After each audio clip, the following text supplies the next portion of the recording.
welcome. Don't forget to like and subscribe. Or, I might show up at your door. I'm just here to share some creepy stories, so sit back and enjoy. Disclaimer: the content presented in the video is purely for entertainment purposes only. The theories and stories discussed in this video are speculative and are not supported by any evidence or proof. Viewer discretion is advised. The alarm blared for the third time, and I finally slapped it into silence. 7:44. Shiz. The Henderson presentation was at 9 o'clock, and I still needed to finalize the quarterly projections. I'd meant to finish them last night, but fell asleep on the couch instead. Spreadsheets half completed on my laptop. I stumbled to the bathroom, brushed my teeth while scrolling through overnight emails. Nothing crucial. Good. The coffee machine hissed and gurgled in the kitchen as I pulled on my most authoritative navy suit. Image matters with clients like Henderson. Data too, obviously, but they needed to see competence from the moment I walked in. Weather looks clear. Temperatures in the mid-60s. Droned the morning news as I poured coffee into my travel mug. The broadcaster's voice was oddly flat, but morning television personalities were always unnaturally chipper. Maybe this one was new. The mug slipped as I screwed on the lid. Coffee splashed onto my crisp white shirt. God damn it! I blotted frantically with a paper towel. But the damage was done, an unmistakable brown splotch just below the collar. No time to change. I keep my jacket buttoned. Nobody would notice. My phone buzzed. Calendar reminder, Henderson presentation, 9 a.m. I grabbed my laptop bag and hurried out, locking the apartment door behind me. The hallway was unusually quiet. Mrs. Abernathy from 4B usually walked her yappy Pomeranian around this time, but there was no sign of them, probably just running late. Like me. The elevator dinged open. Empty. I pressed the lobby button and checked my watch. 8:03. If traffic cooperated, I'd have 20 minutes at the office to finalize those projections before the meeting. The street seemed oddly vacant for a Tuesday morning. A few cars, but not the usual rush hour gridlock. I wasn't about to question good fortune. My Toyota started on the first try, and I pulled into traffic, flipping on the radio for the traffic report. Repeat, this is not a test. The emergency alert system has been activated for the following counties. The robotic voice was cut off by that familiar emergency broadcast tone, the one they usually used for tornado warnings or flash floods. I turned it up. Atmospheric anomaly detected. Authorities advise residents to be aware of any unusual visual phenomena. If you see unusual patterns or shimmering in the sky, take cover immediately. Await further. The broadcast cut back to regular programming so abruptly I wondered if I'd imagined it. The morning DJ came back on, his voice tight but professional. Well, folks, sounds like we might have some weird weather today. Nothing to panic about, but keep your eyes peeled. Now, back to the music with Taylor Swift's latest. I glanced up at the sky through my windshield. Clear blue, not a cloud in sight, probably some meteorological phenomenon that would amount to nothing. Maybe northern lights drifting south or some atmospheric testing at the military base 50 miles north. They were always doing something classified out there. Traffic remained unusually light all the way to the office parking garage. I snagged a spot on the second level, unheard of after 8 a.m. on a weekday. The elevator lobby was empty too. Was it a holiday I'd forgotten? No. The Henderson meeting would have been rescheduled. My phone buzzed again. Text from my boss. Diane, where are you? Meeting moved up. Starting in 15. Moved up? I texted back quickly. On my way up now. Have projections almost ready. The lie would buy me 10 minutes to actually finish them. The elevator doors opened to an office that seemed half empty. Those who were at their desks were huddled around computer screens or looking at their phones instead of working. As I hurried to my desk, I noticed several people glancing repeatedly toward the windows, then back to their screens. "What's going on?" I asked Trevor, whose cubicle was next to mine. He didn't look away from his monitor. "Some kind of alert." "Probably nothing." "You see anything weird on your drive-in?" "No, just light traffic," which was nice for a change.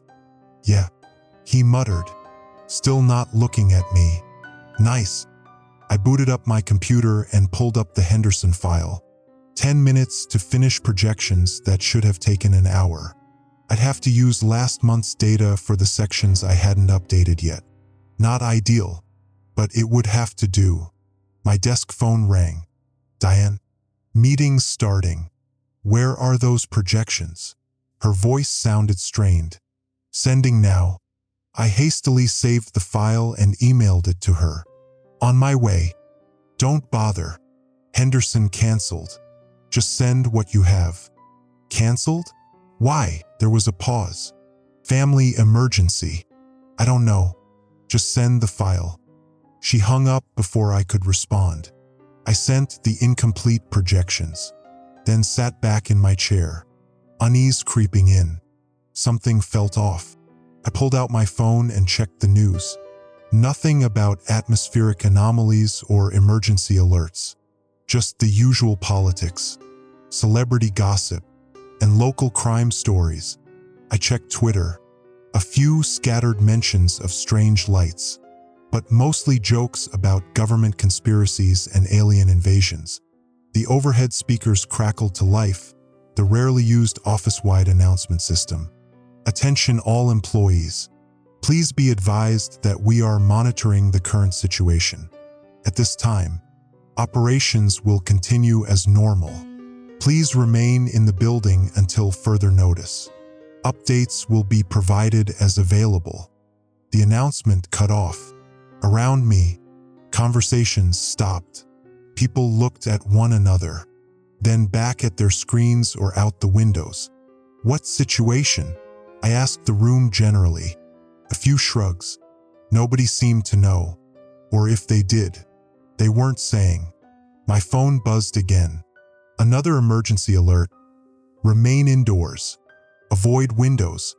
Do not look directly at the sky. Further instructions to follow." I walked to the window, ignoring the warning. The sky was still blue, unmarred except for a few wispy clouds. Traffic below moved normally now.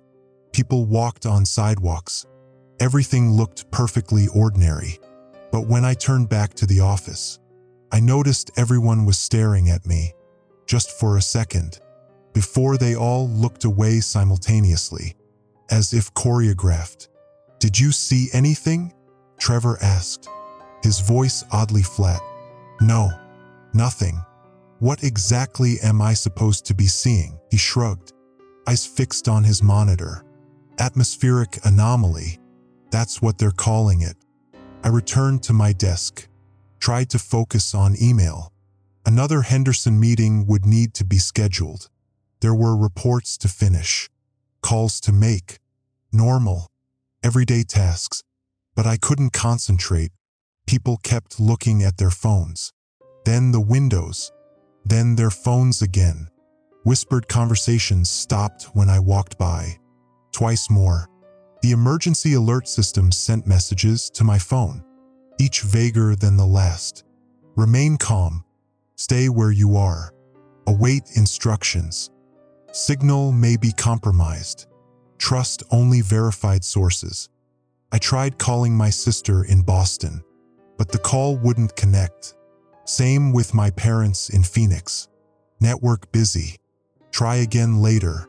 By noon, half the office had left, despite the instruction to stay indoors. Diane was nowhere to be found. My emails went unanswered.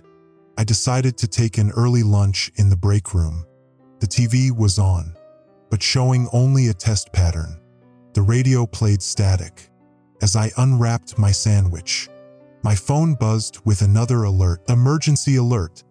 If you see the sky shimmer, take cover immediately. This is not a drill. I looked out the break room window. The sky was still blue. Just another Tuesday. But somewhere deep down, I knew it wasn't. I left the office early. Nobody seemed to care. By 3 p.m., the place was a ghost town anyway, with just a handful of employees huddled around the conference room TV that was showing nothing but static. Diane never returned from wherever she'd disappeared to after the Henderson cancellation. My car was one of only a dozen left in the parking garage. The drive home was surreal, empty streets at what should have been rush hour. I kept scanning the sky through my windshield, looking for this supposed shimmer. Nothing but blue, transitioning to the orange-pink of sunset. At home, I turned on the TV immediately. Most channels were broadcasting their regular programming, though something seemed off about the host's demeanor, a stiffness to their movements, a flatness to their voices. I flipped to the news, continuing coverage of the atmospheric anomaly. Scientists are describing it as an unusual electromagnetic phenomenon, possibly related to solar flare activity. The CDC and FEMA are coordinating with local authorities to monitor the situation. Citizens are advised to remain calm and follow emergency protocols as issued. The anchor's smile never reached her eyes. Behind her, a meteorological map showed a swirling pattern of colors covering most of the Midwest. My phone buzzed. Another alert. Remain indoors after sunset. Secure all windows and doors. Do not look directly at the sky if shimmering is visible. I pulled up the National Weather Service website. Their alert simply described unprecedented atmospheric conditions and possible aurora borealis-like effects visible much farther south than normal. Nothing about taking cover or staying indoors. Solar flares. I muttered to myself, that's all this is. It explained the electronics issues, the communication problems.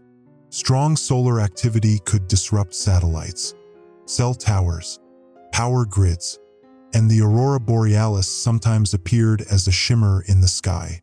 People were just overreacting. As usual, I made dinner, checked email. Still nothing from Diane or anyone else at work about tomorrow. I texted Trevor, "Are we supposed to come in tomorrow?" No response. I tried calling the office. Straight to voicemail. The landline rang, the one I kept mainly for emergencies. I picked up. "Hello," static crackled. Then a voice broke through. "You seeing it? Are you? Who is this? I can't hear you clearly. Need to stay away from. Doesn't look right. Changing." The line went dead. I stared at the receiver. Wrong number. Probably. Someone panicking over nothing. I tried calling my sister again. This time it rang. "Ella? You okay?" "Yeah, I'm fine." Her voice sounded odd. Too measured. Why wouldn't I be? The alerts. The atmospheric thing. You getting those in Boston? Pause. Yes. There's nothing to worry about. Just a natural phenomenon. Are you staying inside? Of course. But I'm not seeing anything unusual. Another pause. Good. That's good. Stay inside. Don't look at the sky. Ella, you're freaking me out a little. What's going on? Nothing's going on. Everything's fine. I have to go now. She hung up. I stared at my phone. That wasn't like her at all. Outside, car doors slammed. I went to the window and peered through the blinds. The Johnsons from the apartment across the courtyard were loading suitcases into their SUV. Leaving town, their movements were hurried but precise. Too precise. My phone buzzed again. Emergency alert. Shelter in place.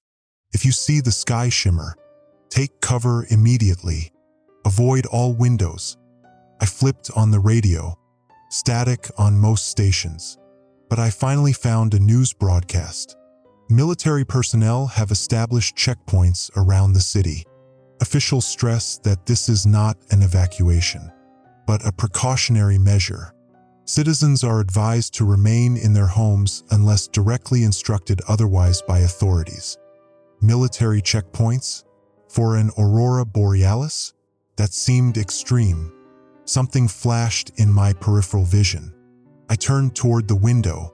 For just a second, I thought I saw a ripple in the air outside, like heat waves rising from hot pavement. But it was gone before I could focus on it. My laptop chimed. New email from work, from Diane's account. But the message was strange. All employees must report to office at 8 a.m. tomorrow. Bring identification. Cooperation is mandatory. No signature. No explanation. Not Diane's style at all.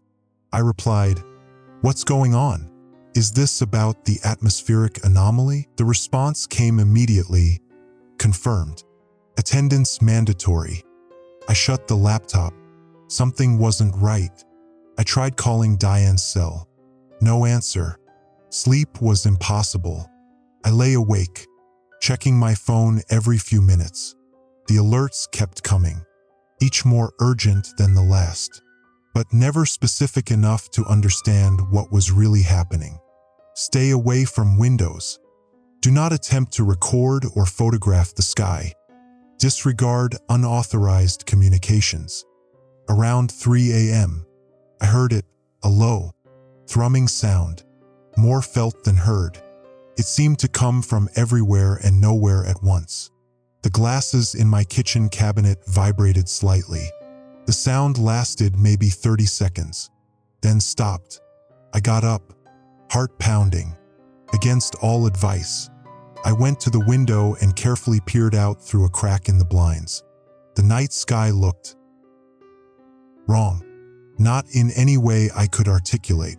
The stars were there, but they didn't seem to be in the right places, and there was a quality to the darkness between them that seemed almost textured. As I watched, a military convoy rolled silently down the street, 3 Humvees and a larger transport vehicle. No headlights.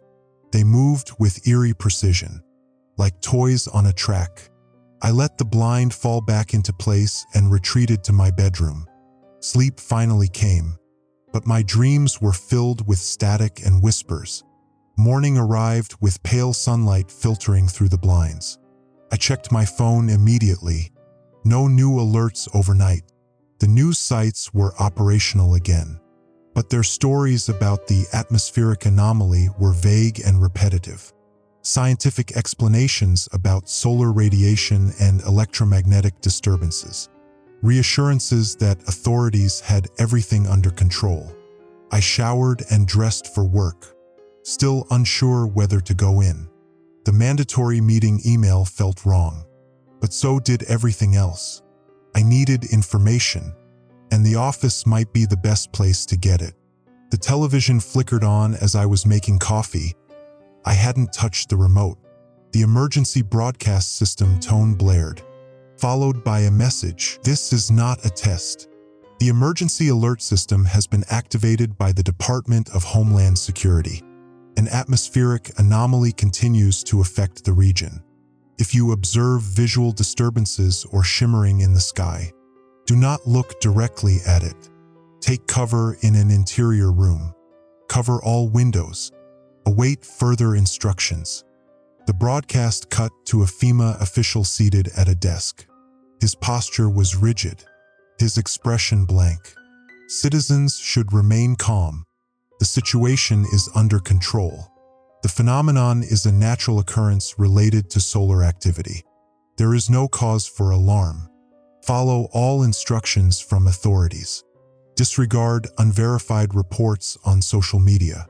If you experience headaches, disorientation, or unusual thoughts, report to your nearest medical facility immediately. I checked my watch. 7:30 a.m. If I left now, I'd make it to the office by 8. But something held me back. That email, Diane's strange voice, the military convoy. I called Trevor again. This time, he answered. Hey." His voice sounded distant, distracted. "Trevor, it's me. Are you going to the office today?" "Yes.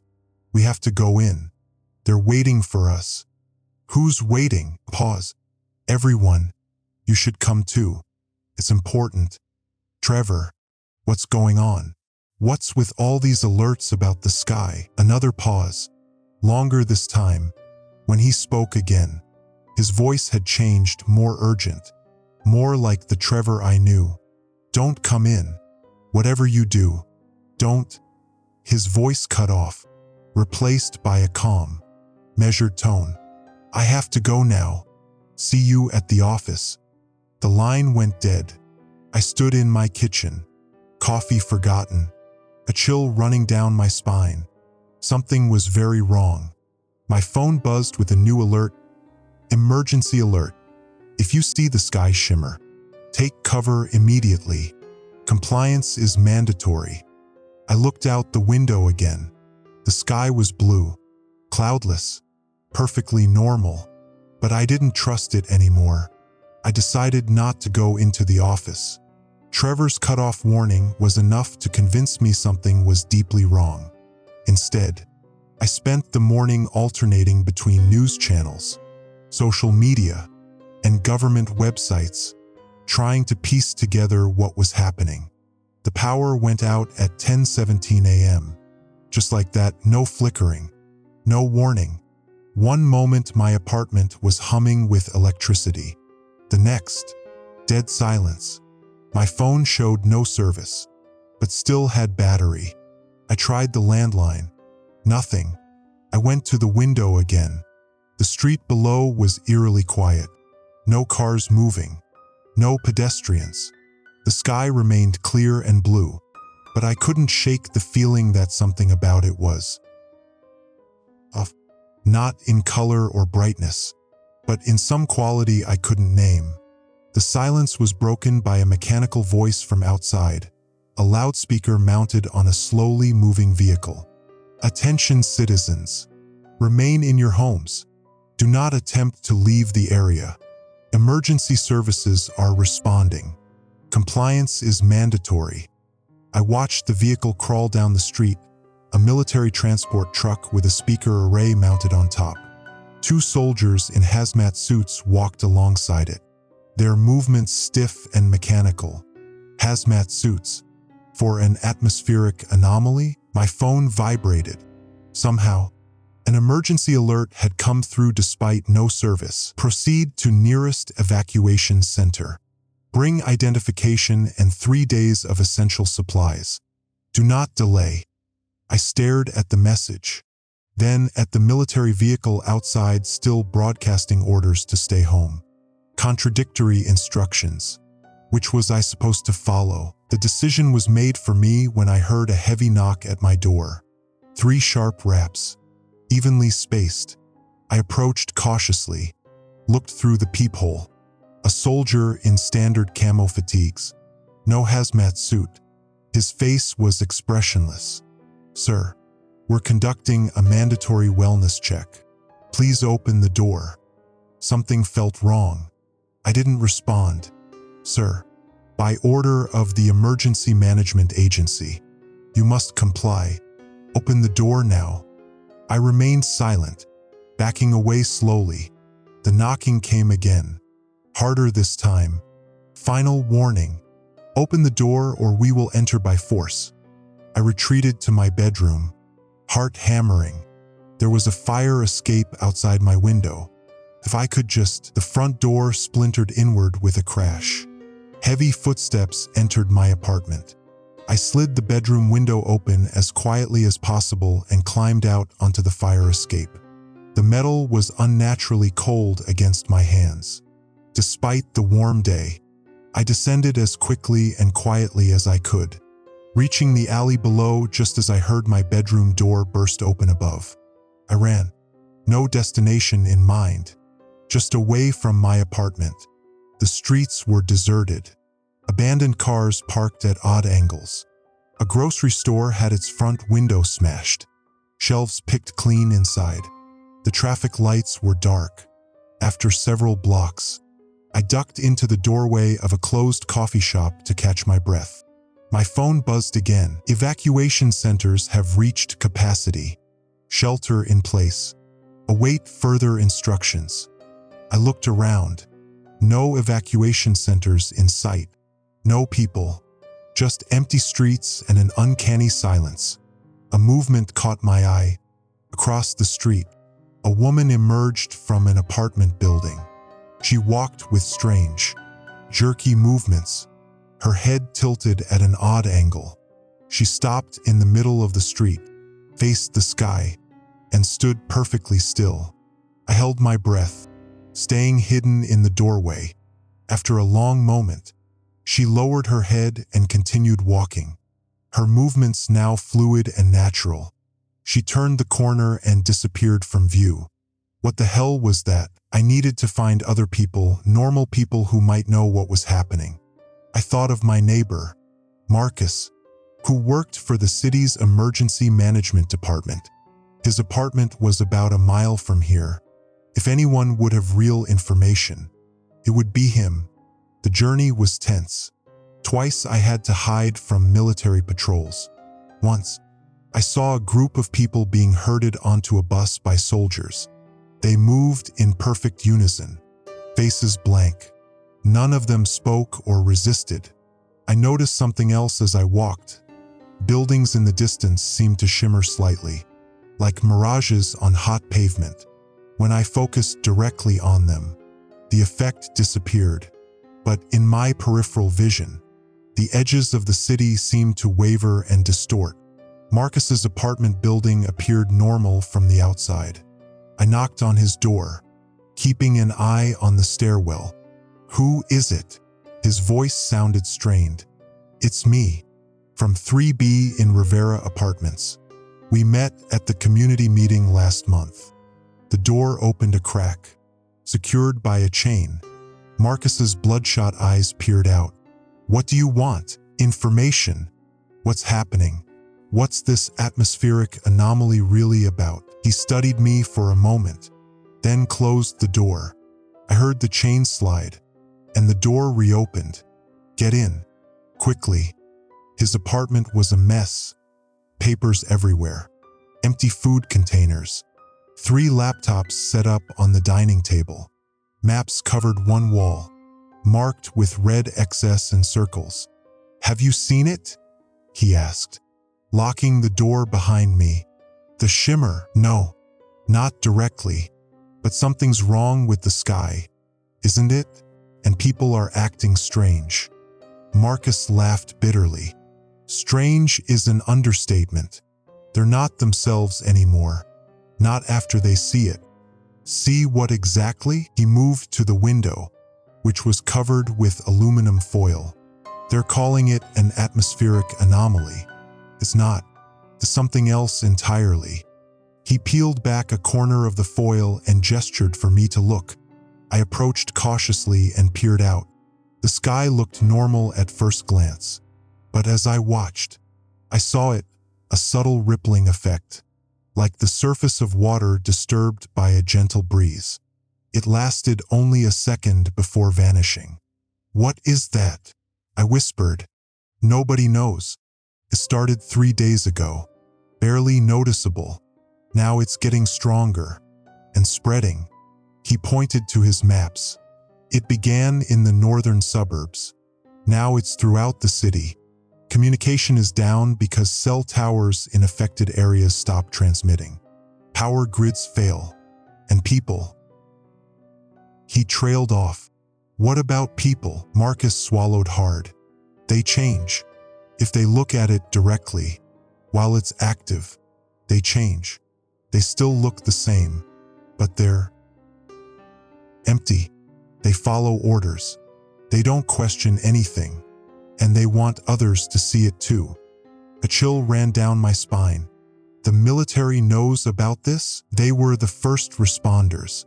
But now I think they're compromised too. The ones in hazmat suits are still following original containment protocols. The others. He shook his head. "Don't trust anyone in uniform without a hazmat suit." What about evacuation centers? Traps. They get people gathered in one place, then expose them to it. My phone buzzed again. Disregard previous instructions. Report to nearest medical facility for mandatory screening. I showed Marcus the message. He nodded grimly. See?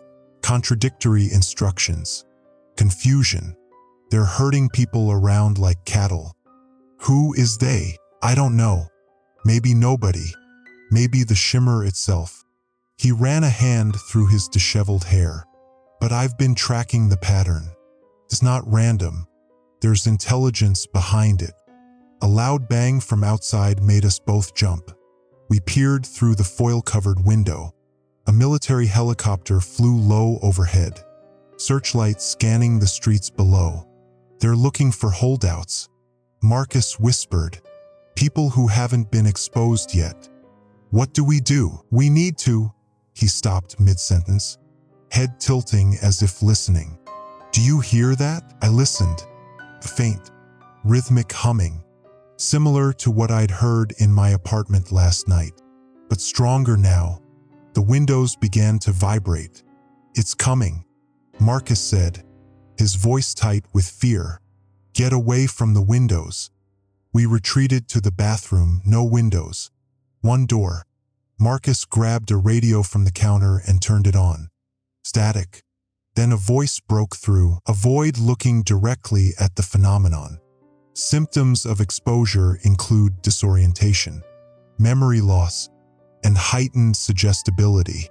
If you experience these symptoms, do not report to authorities.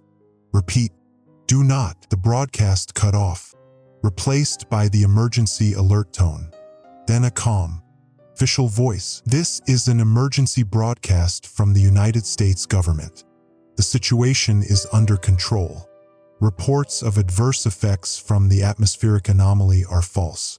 Citizens experiencing anxiety or paranoia should report to their nearest medical facility for treatment. Remember, your cooperation ensures your safety. Marcus switched off the radio. Propaganda.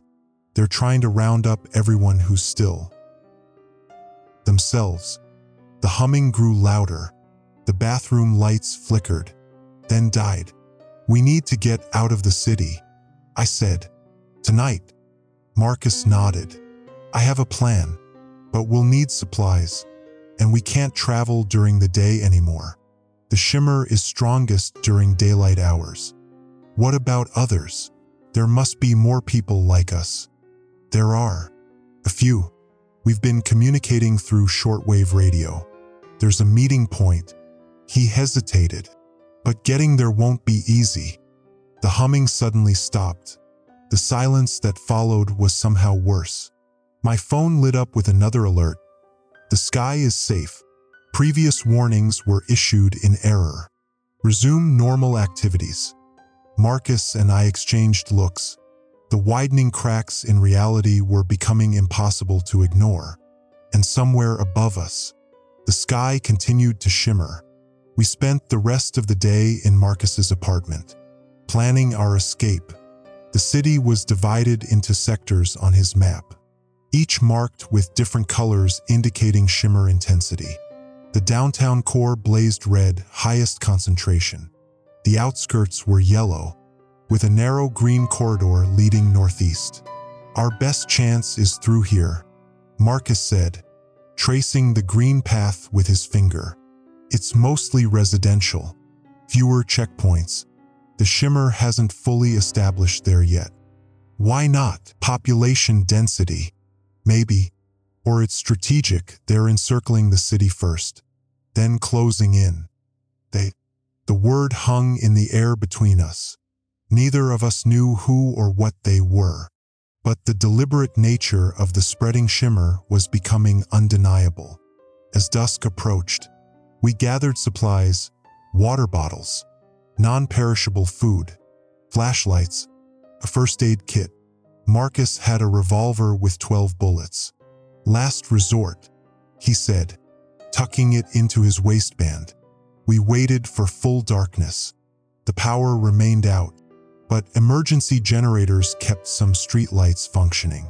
The helicopter patrols continued, searchlights sweeping the streets methodically. "We should keep a record," I said suddenly, "in case we don't make it out. People should know what happened." Marcus nodded and handed me a notebook from his desk. I began writing, documenting everything I'd seen and experienced since the first alert. The contradictory instructions, the strange behavior of people who'd seen the Shimmer, the military response. As I wrote, I realized how fragmented my perception of time had become. Had it only been 2 days since the first alert? Felt like weeks. "Ready?" Marcus asked when I finished writing. I nodded, tucking the notebook into my jacket pocket. We slipped out of the apartment and down the fire stairs, avoiding the main stairwell. The alley behind the building was empty, but we could hear the mechanical loudspeaker in the distance. "Remain in your homes. Compliance is mandatory." We moved quickly through back streets, staying in shadows. The city felt wrong. Buildings that should have been familiar seemed subtly altered, proportions slightly off. Twice we had to hide from patrols of blank-faced civilians walking in perfect synchronization, their eyes fixed forward. "They're looking for us," Marcus whispered. "Or people like us." "How many do you think are left, unaffected, in this sector?" "Maybe a few dozen. The Shimmer works fastest in populated areas."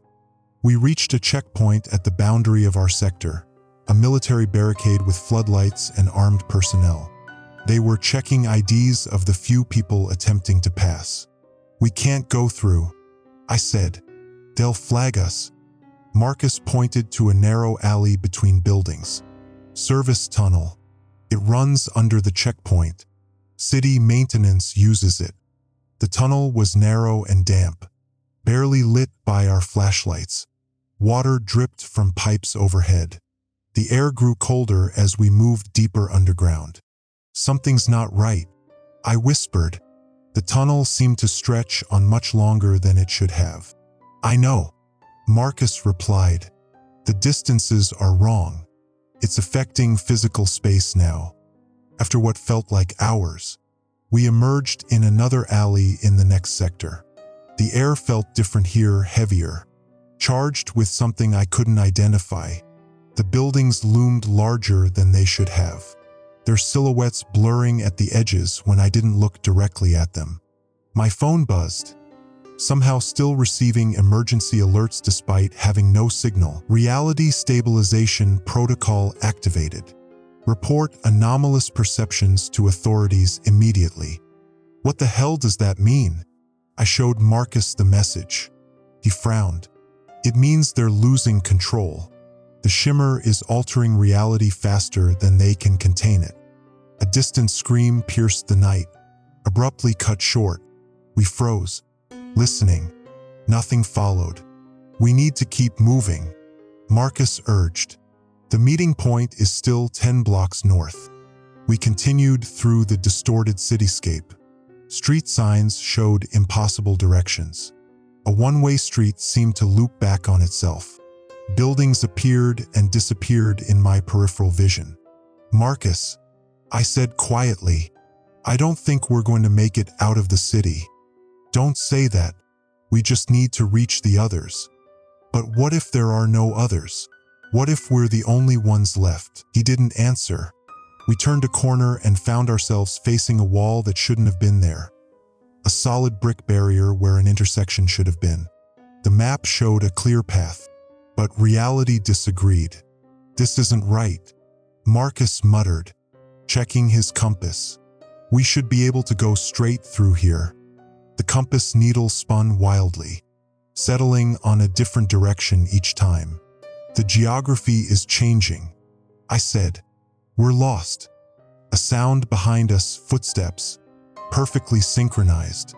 We ducked into a recessed doorway as a group of people marched past. They moved as one, their faces expressionless. At the center of the group was Trevor from my office. "Trevor," I called out before I could stop myself. The group stopped, Trevor turned, his movements unnaturally fluid. His eyes found mine, but there was no recognition in them. "You need to see," he said, his voice flat. "You need to understand."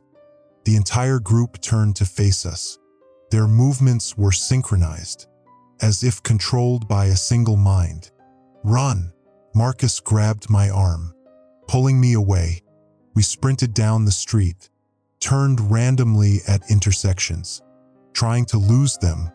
Eventually, we ducked into an abandoned diner, hiding in the kitchen. "They're networked somehow," Marcus gasped, catching his breath. "Connected. Collective consciousness. Through the shimmer? I think so. It's not just controlling them, it's connecting them." We waited in silence until we were sure we weren't followed. My watch showed 3:17 a.m., but the sky outside remained dark as pitch. No stars, no moon, just emptiness. "We need to rest," Marcus said. "Just for an hour, then we keep moving." I nodded, exhausted. We barricaded the kitchen door and took turns keeping watch. When it was my turn to sleep, I dreamed of the sky opening up, revealing something vast and incomprehensible beyond. I woke suddenly, disoriented. The notebook I'd been writing in was open beside me, but the pages were filled with text I didn't recognize, symbols and diagrams that hurt my eyes to look at. My own handwriting, but I had no memory of writing it. "Marcus," I called softly, "look at this." He examined the notebook, his expression grim. "It's happening to us too. Slower, but it's affecting us." "What do we do?" "Keep moving. Don't look at the sky. Don't trust your perceptions." We gathered our supplies and prepared to leave. As Marcus checked the street, I flipped through the notebook again. On the last page, in my handwriting but not my words, "The shimmer is not in the sky. The sky is in the shimmer." A chill ran through me. I showed Marcus. "What does it mean?" I asked. "I don't know, but we need to go now." We stepped outside. The city had transformed overnight. Buildings curved impossibly. Streets twisted into spirals. The laws of physics seemed optional here. And the sky, the little I could see between buildings, pulsed with an unnatural rhythm. My phone buzzed one last time. "Emergency alert. Reality breach detected. The sky is not the sky. Disregard the sky." The message was followed by corrupted text and symbols similar to what had appeared in my notebook. "Marcus," I whispered, "I think we're too late." He didn't respond. He was staring at something behind me, his expression frozen in horror. I turned slowly. The air itself seemed to part like a curtain, revealing a gap in reality. Through it, I glimpsed something impossible, a vast, shifting lattice of light and darkness, folding in on itself endlessly. And it was looking back at us. The boundaries between reality and whatever lay beyond had begun to blur, and we were caught in the middle. The gap in reality closed as suddenly as it had appeared, folding in on itself like crumpled paper. Marcus grabbed my arm, pulling me away. "Don't look back," he hissed. "It's how it finds you." We ran through streets that defied geometry, past buildings that seemed to breathe. The world had become a surrealist painting, dimensions and proportions fluid and inconsistent. Only our immediate surroundings maintained any semblance of stability. The meeting point. I gasped between breaths. Is it still there? I don't know. Nothing is where it should be anymore. We finally stopped in what had once been a subway entrance. The stairs now descended at impossible angles before vanishing into darkness. We collapsed against a wall, catching our breath. "What was that thing?" I asked. "Behind the tear." Marcus shook his head. "I don't know, but it's what's behind the shimmer. What's causing all this?" My phone was dead now, The battery drained despite being fully charged earlier. The notebook in my pocket felt heavier. Somehow, I took it out. More pages had filled with symbols and diagrams I didn't remember writing. "It's using me," I whispered, showing Marcus, communicating through me somehow. He examined the pages, his expression grave. "It's trying to make sense of our reality, using language it understands. These symbols, they're attempts at translation." A distant rumble shook the ground. We peered out of the subway entrance. Several blocks away, a building was collapsing in on itself, folding inward like origami. There was no sound of destruction, just the quiet rustle of reality rearranging itself. "We need to find others," I said. "If the meeting point is gone, there." Marcus pointed suddenly, across the street, barely visible in a second-floor window. A lantern flickered with a distinctive pattern. 3 short flashes, 1 long. "That's the signal." We approached cautiously, watching for patrols. The building was an old bookstore with apartments above. The door was locked, but a gentle knock produced a response, a series of knocks in return, matching the light pattern we'd seen. The door opened a crack. A woman's eye peered out. Then the door swung wider. "Quickly," she whispered. Inside, the bookstore had been transformed into a command center of sorts. Maps covered the walls, marked with the same color coding system Marcus used. Radios and equipment salvaged from various sources were arranged on tables. 5 people moved about the space, their movements reassuringly unsynchronized, naturally human. "I'm Elena," the woman said. She was perhaps 50, with steel-gray hair and the bearing of someone used to authority. "You must be Marcus. We received your transmission yesterday. This is my neighbor." Marcus introduced me. "He's unaffected." Elena studied me closely. "For now, everyone's affected to some degree. It's just a matter of how much." She led us to a central table where a detailed map of the city was spread out. Unlike Marcus's map, this one showed the city as it currently existed, distorted, reality bleeding at the edges. "We've been tracking the shifts," Elena explained. "The city is being remade, reconfigured according to rules we don't understand." "What about outside the city?" I asked. "Is this happening everywhere?" A man stepped forward, tall, gaunt, wearing what remained of a military uniform with the insignia removed. "Captain Reed." He introduced himself. "Former National Guard. I was part of the initial containment response." "Former?" Marcus asked. "The chain of command collapsed 12 hours ago," Reed said grimly. "The last orders we received made no sense. Coordinates to locations that don't exist.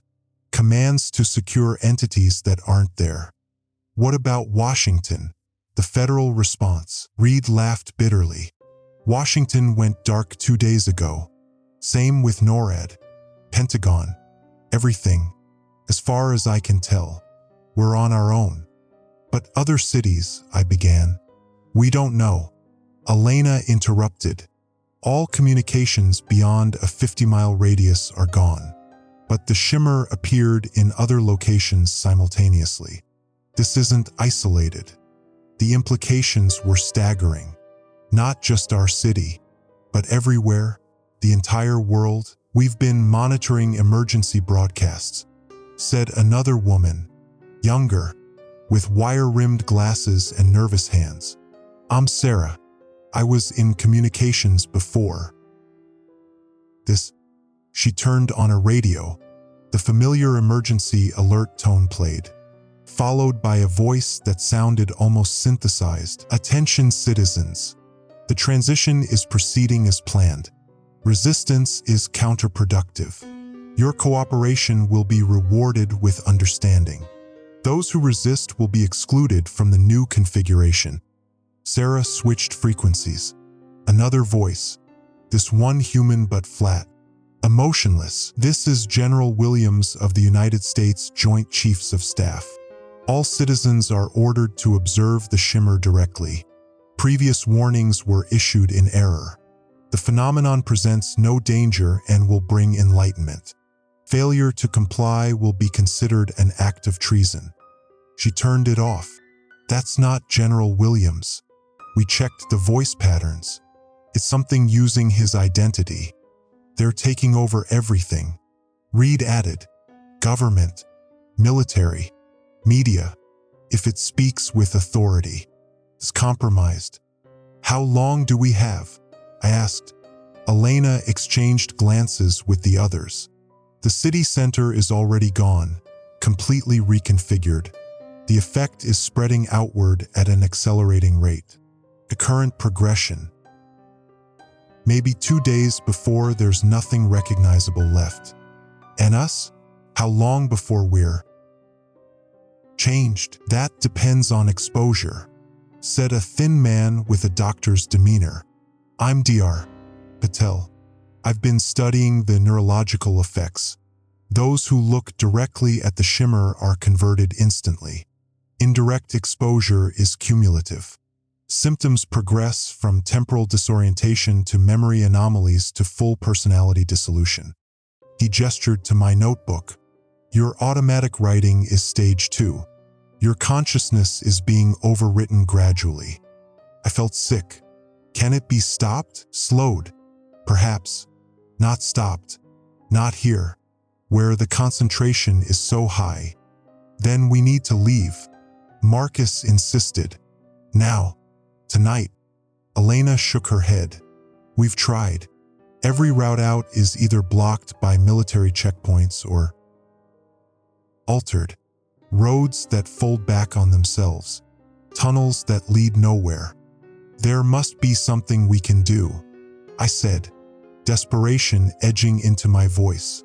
There is, Captain Reed said quietly. We fight back. The room fell silent. Elena spoke first. How do you fight something that rewrites reality with the one thing it can't control directly, human will? Reed unrolled another map on the table. We've identified what we believe is the focal point, where the shimmer first appeared and where it's strongest. If it has any physical presence in our reality, that's where it would be. And then what? Dr. Patel asked skeptically. We ask it politely to leave? No. Reed's expression hardened. We have explosives. Enough to level a city block. The implications were clear. A suicide mission. It might not do anything.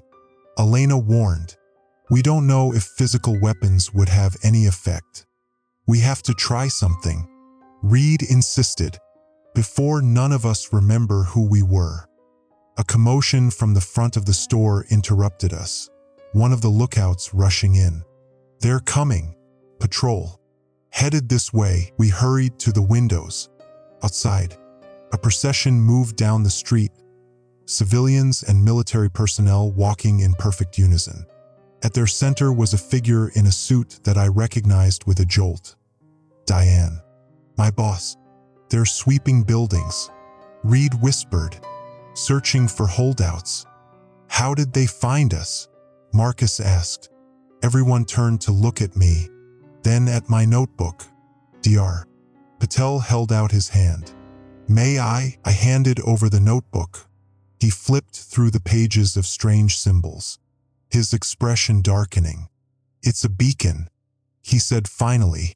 These writings, they're not just communication. They're a signal. I've been leading them straight to us. I realized with horror. The front door rattled as something tried the handle. The back exit. Elena ordered. Now, as we fled through the rear of the building, I glanced back. Through the window, I saw the unified group outside all turn their heads simultaneously to track our movement. Diane's face was expressionless, but her eyes, I swear they glowed with an unnatural light. They're using her, I whispered to myself, like they're using me. As we escaped into the fractured city, I couldn't shake the feeling that we weren't running from them at all. We were being herded, and the authorities I'd trusted all my life were nothing more than puppets now, dancing on strings that hung down from a shimmering sky. I don't remember falling asleep, but I must have. My journal says it's been 3 days since I last wrote an entry, but that can't be right. The last thing I remember was the emergency broadcast, the one that cut off mid-sentence. Then nothing until I woke up on my living room floor, the taste of metal in my mouth and my front door wide open. The silence was what drove me outside, not the usual urban quiet of 3 a.m., but something deeper, the absence of even background noise. No distant traffic, no air conditioners humming, no dogs barking in the distance, the kind of silence that feels like pressure against your eardrums. I expected emptiness, but not like this. The city wasn't abandoned. It was hollow. People moved along the sidewalks and streets, but they weren't people anymore. Not really. They walked with perfect efficiency. No wasted movement. No hesitation at crosswalks.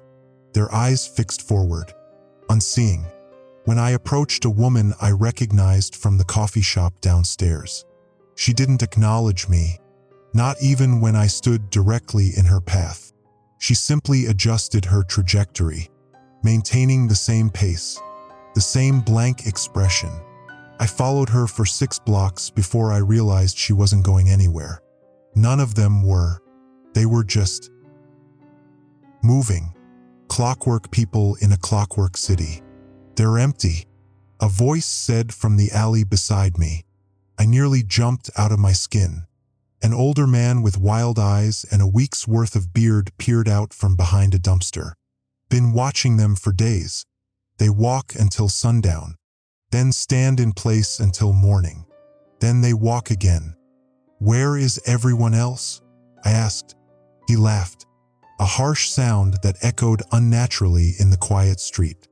Hiding, like me, or taken, or changed, like them.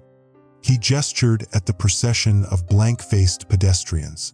You're the first normal person I've seen in 2 days. I wasn't sure I qualified as normal anymore. I couldn't account for 3 missing days. I couldn't explain why my apartment door was open or why my mouth tasted like I'd been sucking on pennies. My phone buzzed, the emergency alert system. I'd stopped checking them after they became nonsensical. But this one made my blood run cold. Copy emergency alert. If you see the sky shimmer, take cover immediately. Remove your shadow and burn it. Report all mirror anomalies to local authorities. This is not a test. Remove your shadow? I read aloud, confused. The old man grabbed my arm with surprising strength. Don't read them out loud, he hissed. It hears you. It listens. Pulled away. What listens? What's happening? The shimmer. He whispered, eyes darting skyward. It's not in the sky. The sky is just where we can see it. It's everywhere. I'd had enough cryptic warnings.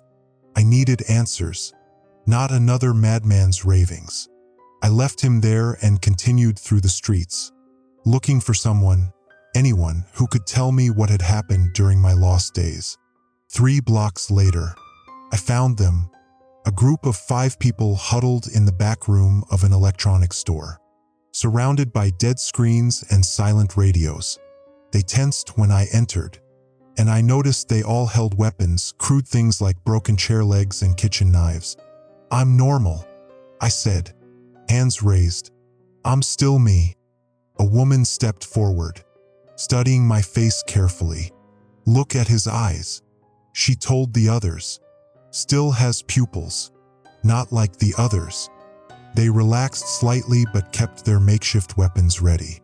What happened while I was gone? I asked. They exchanged glances. How long were you out? The woman asked. 3 days. Apparently. She nodded. You missed the exodus. Then, 2 days ago, about half the population just walked out. Military tried to contain them, set up checkpoints, But then most of the soldiers just joined them, dropped their weapons and fell in line. Where did they go? East, a younger man said, toward where the shimmer was strongest. They didn't come back. I told them about the automatons I'd seen outside, walking their endless circuits.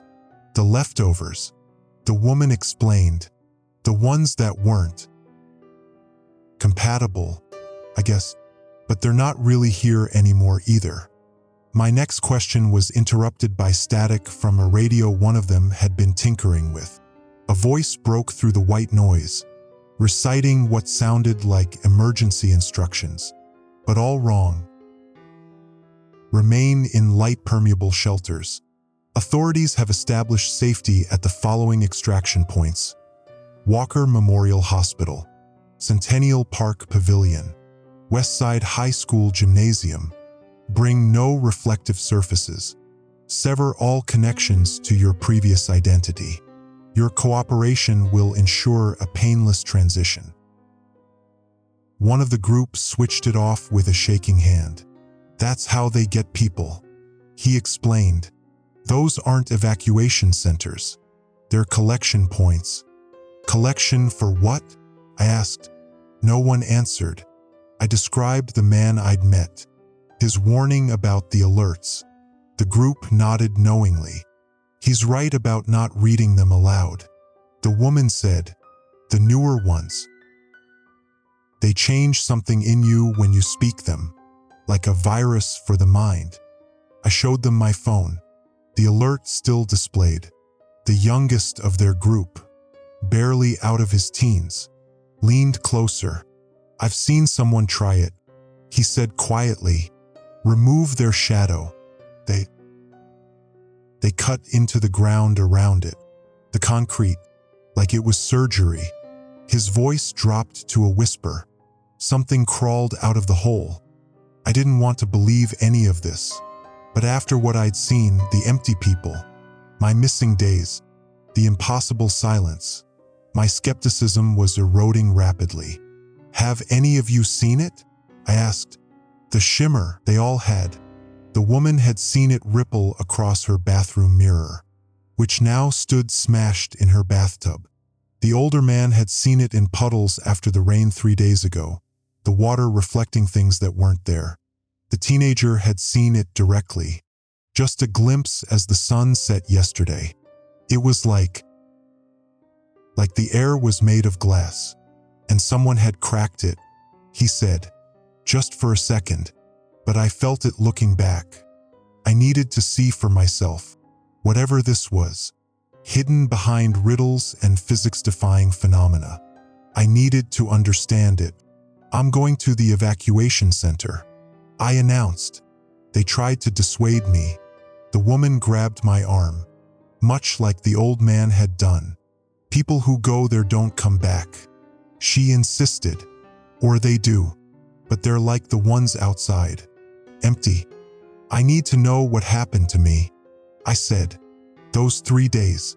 What if I'm already changed?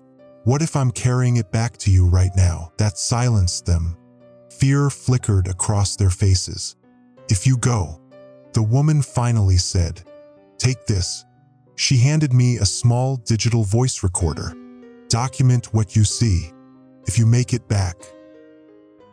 If you're still you. We need to know. I left them with promises I wasn't sure I could keep. The walk to Walker Memorial Hospital took nearly an hour. The roads were cluttered with abandoned cars, some still idling with doors flung open. The closer I got, the fewer automaton people I saw. The silence grew deeper. The hospital loomed ahead, its windows dark despite the generator that hummed somewhere inside. The parking lot was full of military vehicles, but no personnel in sight. The main entrance doors stood propped open. As I crossed the threshold, my phone buzzed one final time. A new alert, emergency alert. This is a mandatory evacuation notice. Remove your shadow and burn it. We are waiting for you inside. You have always been waiting for yourself. This is not a test. I should have turned back then. but some part of me, the part that had always needed to understand, to see the mechanism behind the illusion, pushed me forward into the darkened hospital lobby. And that's when I saw them, the changed ones, what they had become. And I understood why the evacuation centers were called collection points. I don't know how long I stood there in the hospital lobby. Time has become unreliable, stretching and compressing like taffy. What I saw in that collection center, those things that were once people, burned into my mind like an afterimage that won't fade.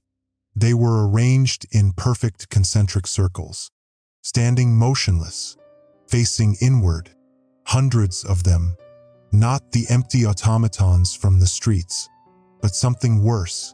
Their skin had a translucent quality, like frosted glass, and beneath it, a subtle shifting of blues and purples that reminded me of oil on water. But it was their eyes that haunted me most, not empty, but too full, unblinking, reflecting light that had no source. At the center of the circles stood what I first thought was a machine, a tall, slender pillar of interlocking metallic segments that occasionally reconfigured themselves, rippling from top to bottom. But as I watched, I realized with creeping horror that it wasn't a machine at all. It was people, dozens of them, fused together, their limbs and torsos flowing into one another like melted wax. I must have made a sound, because every head turned toward me simultaneously. The silence shattered.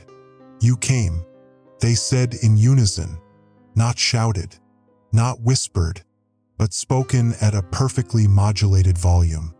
"We've been waiting." I ran. I ran until my lungs burned and my legs gave out, collapsing in an alley several blocks away. I fumbled for the voice recorder the woman had given me, desperate to document what I'd seen before I could rationalize it away. "They're not killing people," I gasped into the recorder. "They're rebuilding them, repurposing, like parts in a machine. But the machine is alive." My phone buzzed. Not the emergency alert this time, but a call. The screen showed my own number calling me. Against every instinct, I answered. "Hello, hello." My own voice echoed back at me, but slightly off, like a recording played at the wrong speed. "We need to talk." "Who is this?" I demanded, though I already knew the answer wasn't one I wanted to hear. "You know who this is. You've seen us now. We've seen you. What do you want?" Pause. What an interesting question. Not what are you or why are you here? Straight to purpose. That's why we chose you. Chose me for what? To listen, to understand, to translate. The connection cut out. I stared at my phone, hands shaking, then hurled it against the brick wall. It shattered, but the screen remained lit, displaying an alert I hadn't seen arrive. "Emergency alert. We have always been here. You have seen us before in dreams. We are not your enemy. We are your evolution. Stay where you are." I didn't stay.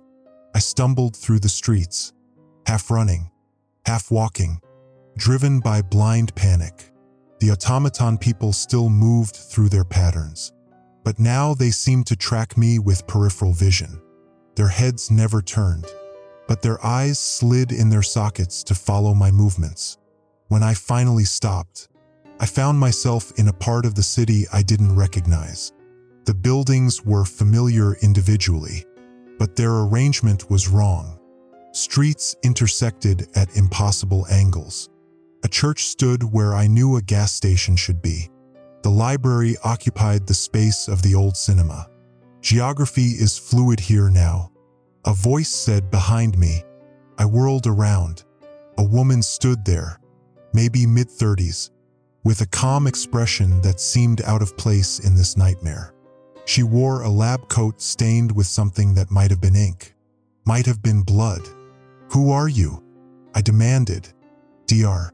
Eliza Warren, theoretical physics, or I was, before."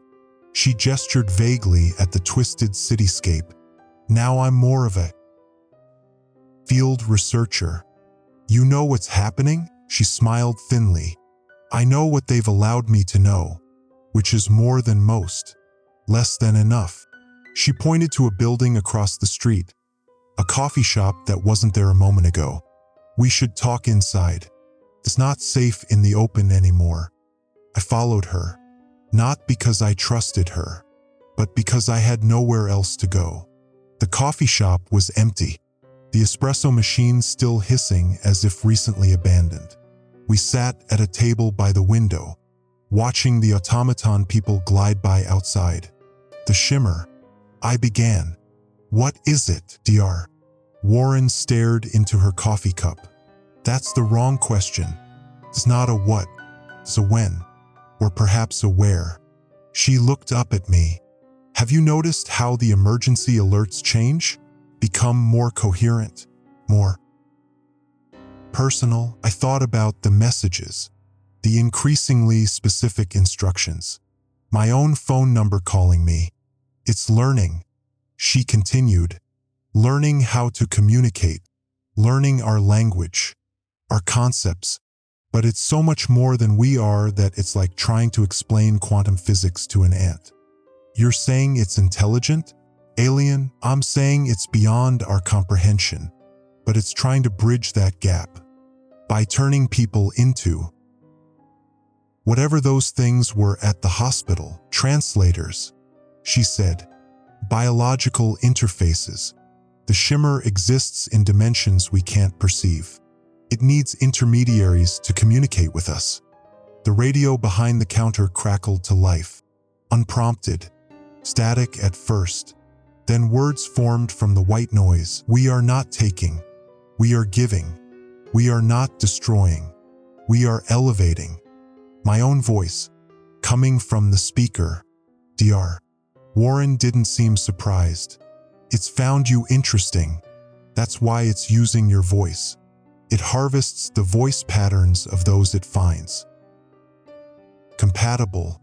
Compatible for what? She was about to answer when the ground beneath us trembled. Outside, the sky flickered not like lightning, but like a film projector skipping frames. For a split second, I saw what lay beyond the blue, a vast, geometric structure, all angles and surfaces that reconfigured themselves constantly. It's coming through, Dr. Warren whispered. The membrane between our reality and theirs is thinning. What can we do? I asked, desperation creeping into my voice. Do? She laughed. A hollow sound. Nothing. This isn't an invasion we can repel. It's not a disaster we can recover from. It's evolution, transformation. The Shimmer isn't destroying our world. It's upgrading it. My voice recorder was still in my pocket. Pulled it out, needing to document this, to leave some record of understanding. If anyone finds this, I began. The Shimmer isn't what we thought. It's not a weapon or a natural disaster. It's a conversion, a translation of reality itself. As I spoke, every electronic device in the coffee shop activated simultaneously, the TV, the radio, the cash register display, all showing the same message. Correct, we have chosen you. Speak for us. You will be the bridge, the voice of what comes next. Dr. Warren stared at me with new interest. You really don't understand yet, do you? Why you lost those 3 days? Why you woke up with your door open and the taste of metal in your mouth? Cold dread washed over me. What are you saying? Check your recordings, she said quietly. The ones you don't remember making. With shaking hands, I scrolled through the voice recorder. There were dozens of files I had no memory of creating, all from the missing 3 days. I pressed play on the first one. My voice emerged from the tiny speaker. But the words weren't mine. The translation is proceeding. Human language is insufficient but adaptable. We are learning to compress multidimensional concepts into linear thought. The first wave of conversions has been successful. The second wave begins now. I am becoming an effective conduit. I dropped the recorder as if it had burned me. That's not. I didn't. You did, Dr. Warren said gently. You just don't remember. You're already part of it. You have been for days. The realization hit me with physical force. The missing time, the open door, the metal taste, the phone call from my own number. I wasn't just witnessing the Shimmer's communication. I was becoming it. I ran from the coffee shop, from Dr. Warren, from the truth she'd revealed. But you can't run from yourself. The city had changed again while we were talking. Streets curved where they had been straight. Buildings leaned at subtle, nauseating angles. Shadows fell in directions that contradicted the position of the sun, if that pale, flickering orb could still be called the sun. I found myself in front of my apartment building. Though I couldn't remember deciding to come here, the structure looked mostly normal, but slightly elongated, as if viewed through a funhouse mirror. Inside, the elevator buttons were arranged in a spiral pattern that made my eyes hurt to look at directly. My apartment door was unlocked. I hesitated, then pushed it open. Someone was already inside. Me, not a reflection. Not a twin, another version of myself sitting at my kitchen table, writing in a journal that looked exactly like mine. I looked up as I entered, expression calm and unsurprised. You're back earlier than expected, my duplicate said in my voice. I stood frozen in the doorway, unable to process what I was seeing. What are you? A reasonable question, he replied, setting down the pen. But complex. I am you, but from a perspective you haven't reached yet. Think of me as you from a different angle of reality. That's not possible, I whispered, but even as I said it, I knew that possible had lost all meaning. Sit, my other self said, gesturing to the chair across from him. You look terrible. When did you last eat? Couldn't remember. Days. Maybe.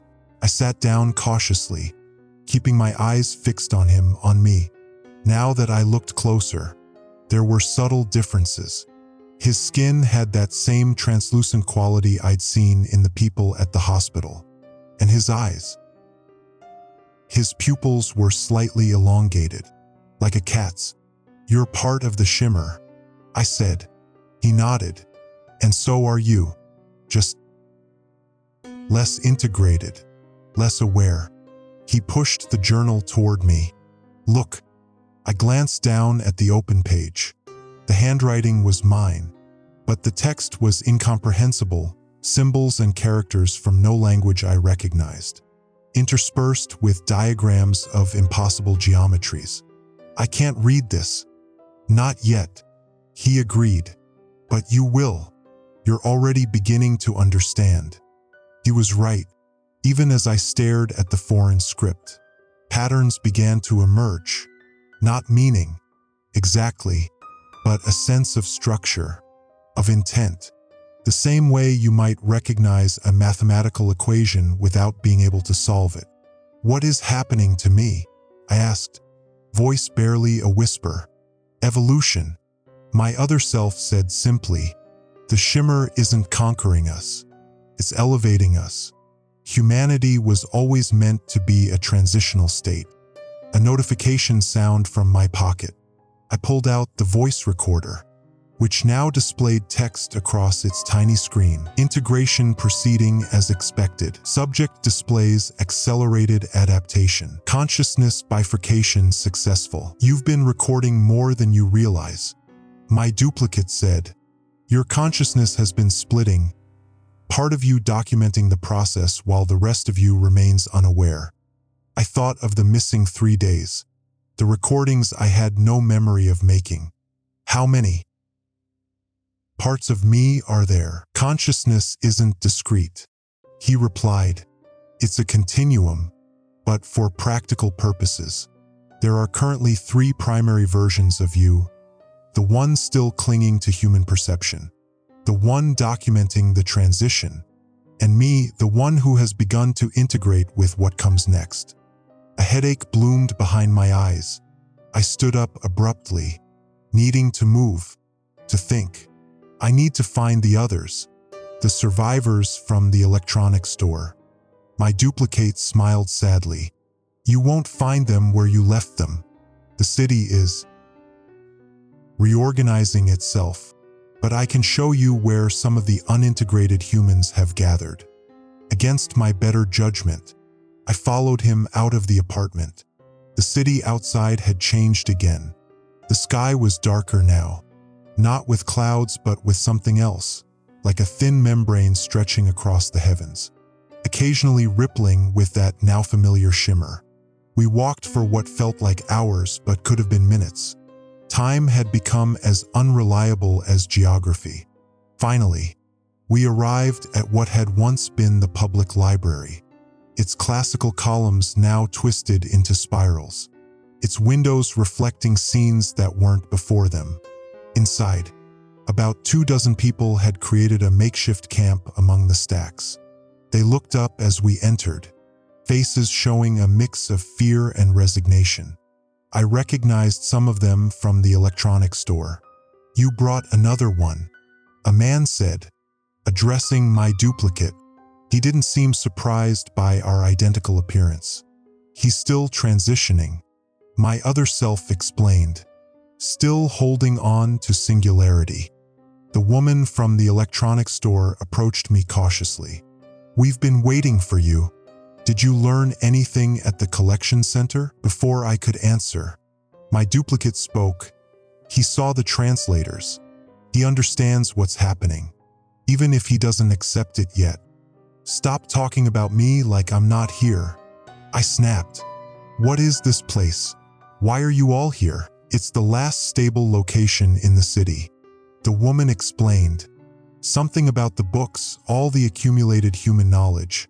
It's slowing the transformation, but it won't last. I noticed now that many of the people were reading frantically, as if trying to memorize the contents of the library before it was gone.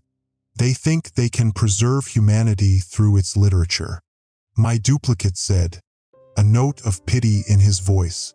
They don't understand that nothing is being destroyed, only reimagined. Something caught my eye, a journal identical to mine in the hands of another survivor. I moved closer and saw that every person in the library had one. Some were writing in regular English, others in that strange script I'd seen in my apartment. We've all been selected, the woman said, noticing my observation. As translators, conduits, some of us are fighting it, some embracing it, but the outcome is the same. How long have you been communicating with it? I asked. From the beginning, my duplicate answered. The emergency alerts weren't warnings. They were invitations, tests to see who would respond, who would understand. As if on cue, every phone in the library buzzed simultaneously. The message displayed was the same on all screens. Emergency alert. The transition enters final phase. Those who still perceive linearly will experience discomfort. Relinquish attachment to physical constants. This is the last broadcast in your current language. The floor beneath us trembled. Outside, the sky rippled violently, and for a moment, tore open completely.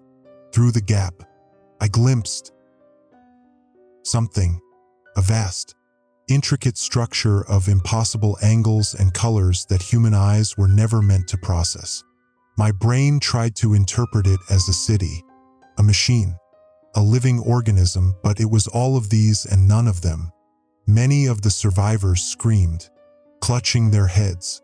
I felt it too, a pressure behind my eyes, a stretching sensation in my mind as it tried to comprehend the incomprehensible.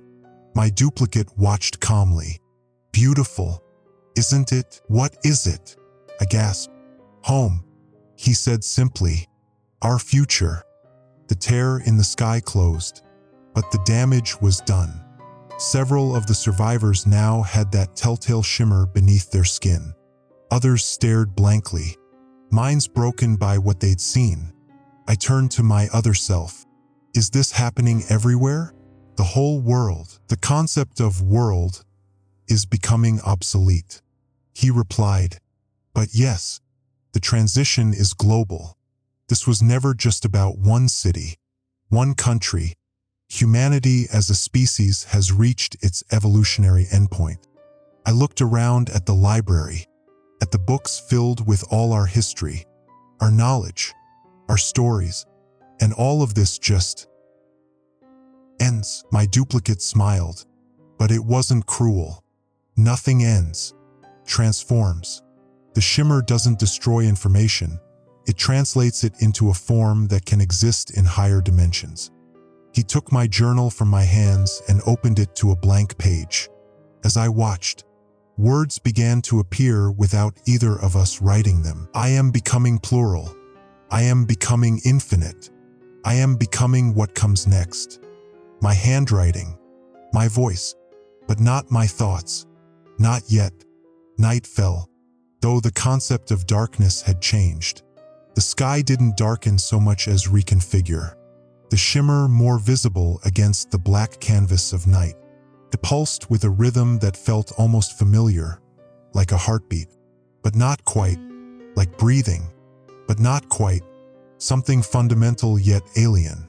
I sat on the library steps, watching the city continue its transformation.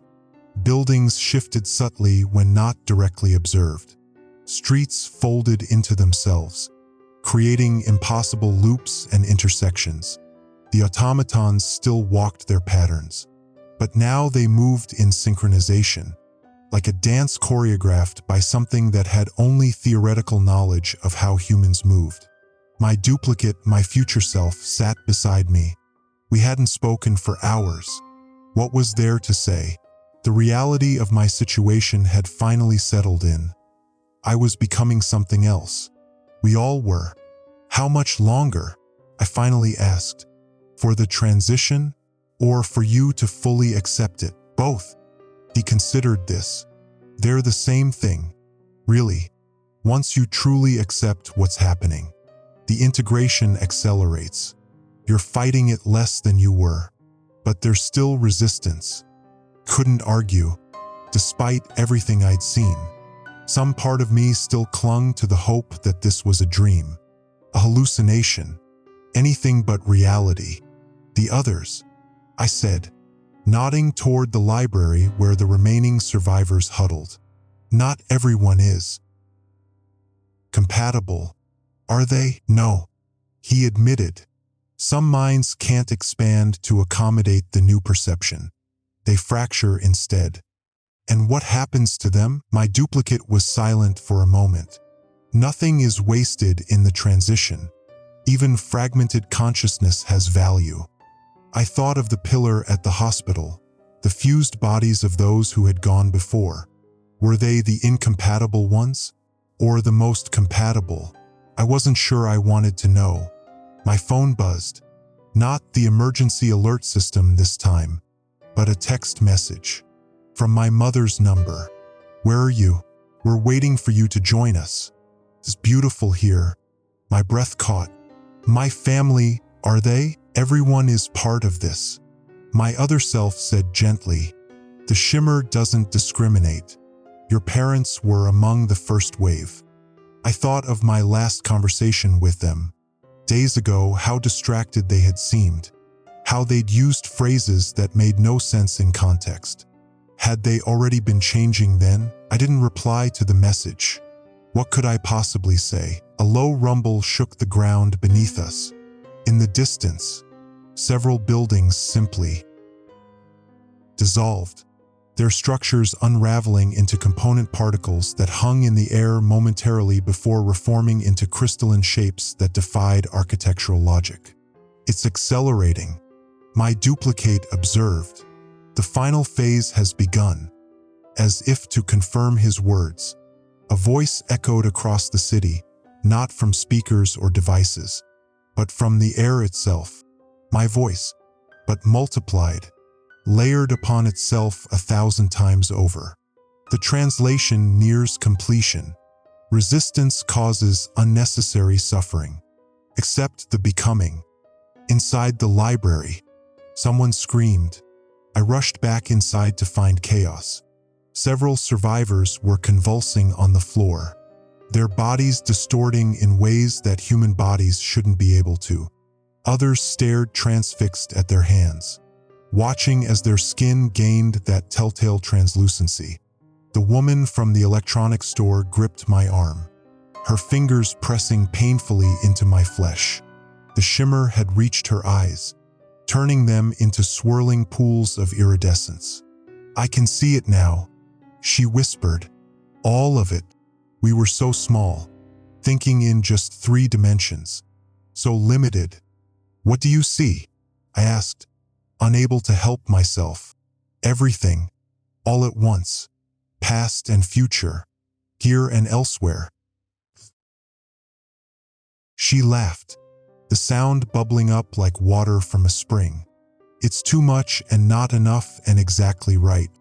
Her grip relaxed, and she walked calmly toward the library exit, toward the shimmering sky. Others followed her, moving with newfound purpose. Only a handful remained, including a young man huddled under a table, rocking back and forth. I knelt beside him. Are you okay? He looked up at me with tear-streaked face. I can't do it. Can't let go. I don't want to change. I understood his fear. It was my fear too, or had been. What's your name? Alex, he said. I started, then realized I couldn't remember my own name. It had slipped away. Unimportant. It doesn't matter. Listen, Alex, you don't have to fight it. Easy for you to say. He choked out. You're already partly like them. Couldn't deny it. I had seen my reflection in the library windows, the subtle changes in my eyes, my skin.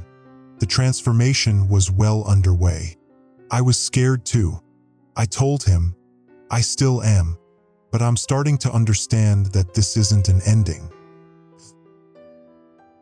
An expansion. Even as I spoke the words, I felt their truth. The resistance that had been my defining characteristic for days was finally crumbling. Outside, the sky tore open completely. Not just a glimpse this time, but a full revelation.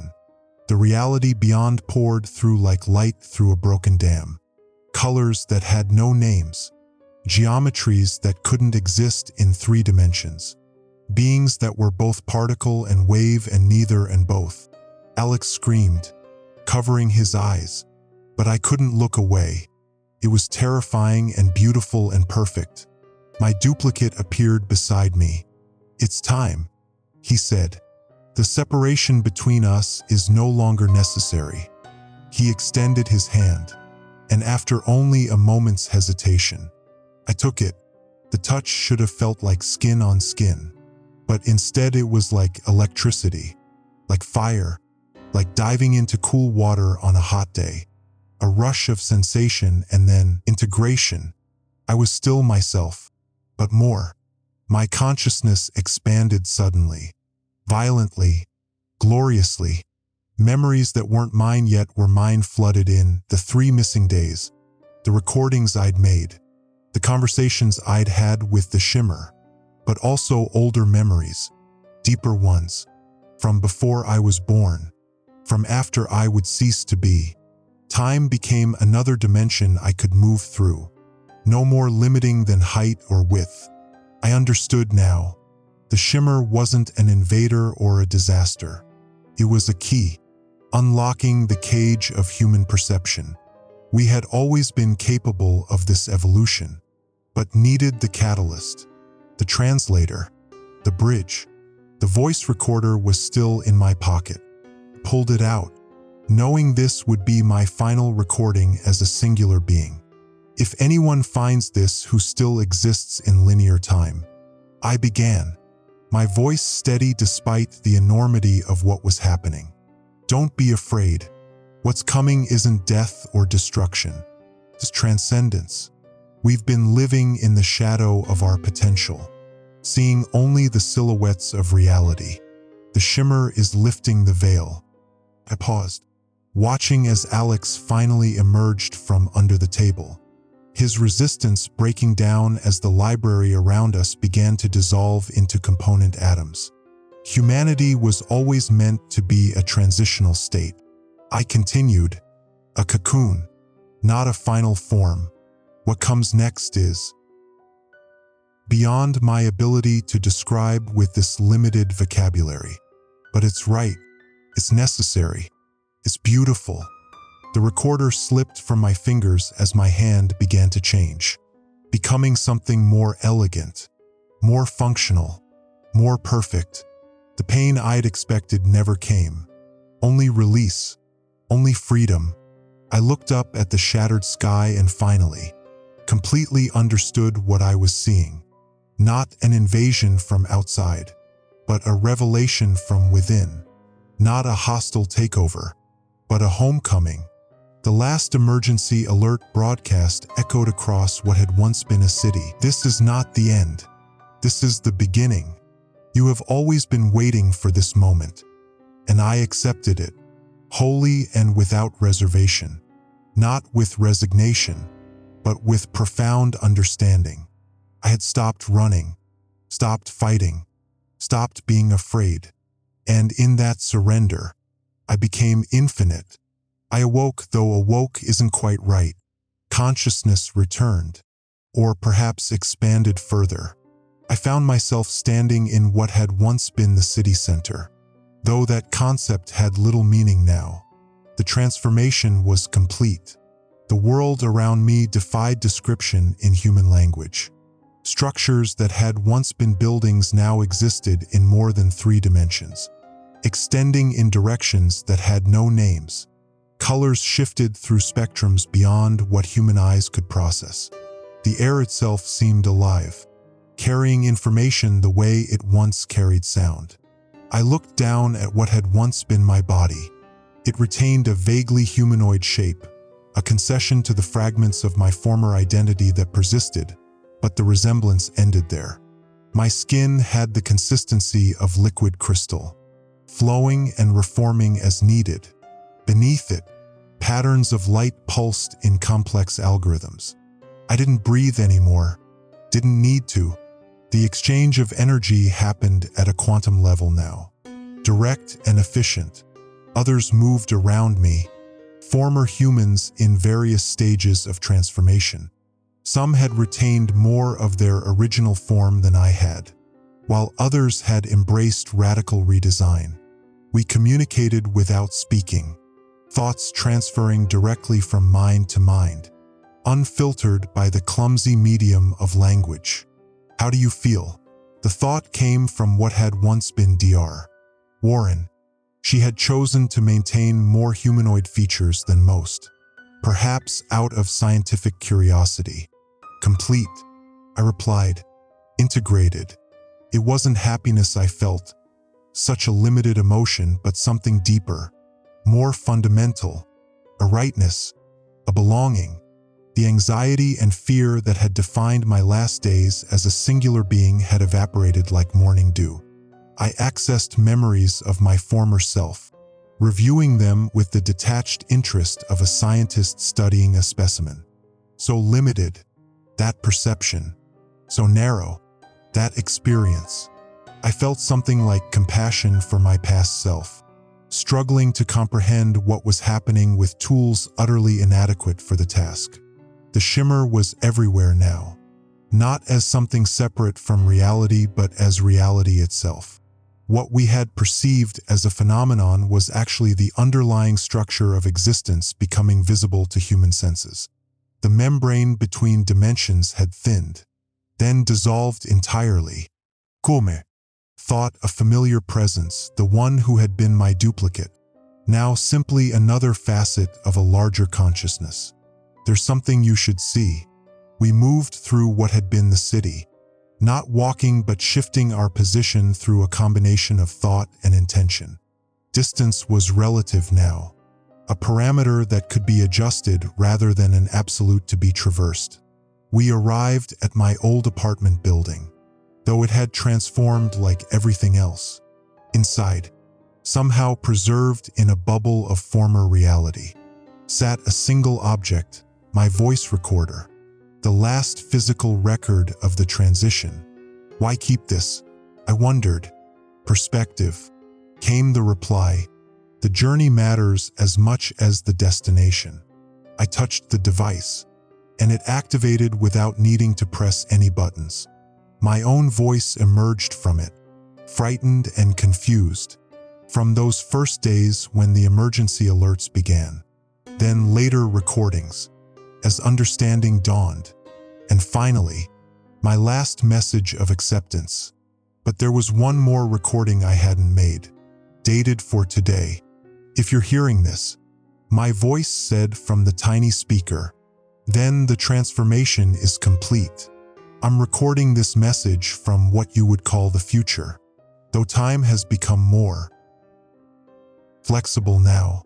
I want to explain what happened, what's still happening. I remembered making this recording, though it hadn't happened yet in linear time, would never happen now in the conventional sense. Time loops were common in the new reality. The Shimmer wasn't an invasion or a disaster. It was an awakening. Humanity had reached its evolutionary endpoint in its current form.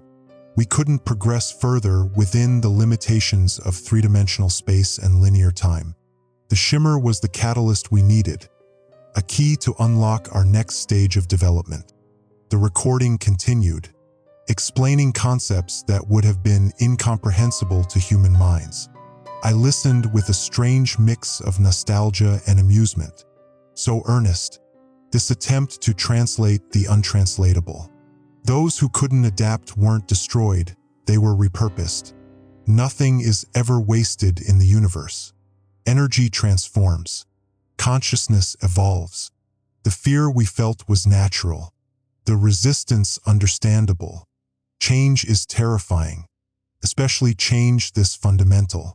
But on the other side of that fear is something magnificent. I set down the recorder, letting the rest of the message play out. It didn't matter anymore. The transition was complete, at least in this region of space-time. I expanded my awareness outward, beyond the former city limits. The transformation had spread globally, as I knew it would.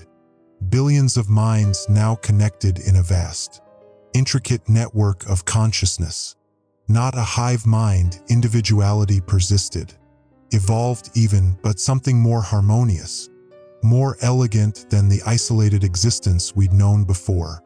I sensed isolated pockets of untransformed humanity still existing in remote areas. They would join us eventually. The Shimmer was patient. It had always been patient, waiting millions of years for us to develop to the point where transition was possible. In the sky, though sky was now just another direction in a multidimensional space, the stars looked different. Not just because of our enhanced perception, but because our relationship to them had changed. Distance was no longer the barrier it had been. The universe had become our neighborhood.